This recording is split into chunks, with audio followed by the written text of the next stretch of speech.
Hello guys and welcome back to the channel, where today guys I'll be showing you how to remove your credit card on the McDonald's app. Now guys, the first thing that you need to do is go to your Google Play Store or Apple, whichever you have, and download the McDonald's application. Now guys, when you did that, you just need to go and log into your profile. But guys, if you do not have one, you can always go and register to McDonald's. But guys, if you do not know how to do that, you can always go to our YouTube channel where we have plenty of how to McDonald's videos, where you can also see how you can go and register to McDonald's.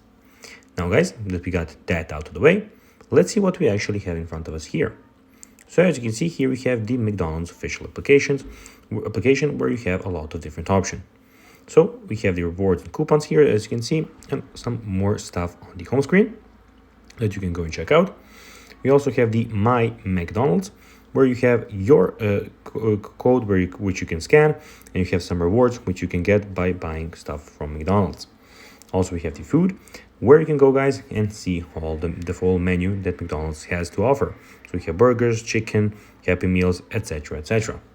Also, we have the restaurants, where you can see all the restaurants near your location and where they are. And we guys have more, where you can see everything about your account. So you can see your personal details, password and security, communication settings. You can delete your account, and you can at the end log out of your profile. Now guys, let's see how you can actually go and remove your credit card on the McDonald's app. Well, the first thing that you need to do is go to the bottom right corner and click on more. And here on your account, you'll have all the information about the checkouts and everything and payment methods in one place. So guys, that will be everything for this video. I hope that you found this video informative. If you did, don't forget to like this video, share it, subscribe to the channel, and put the notifications on. And guys, I'll be seeing you in the next video. Bye guys.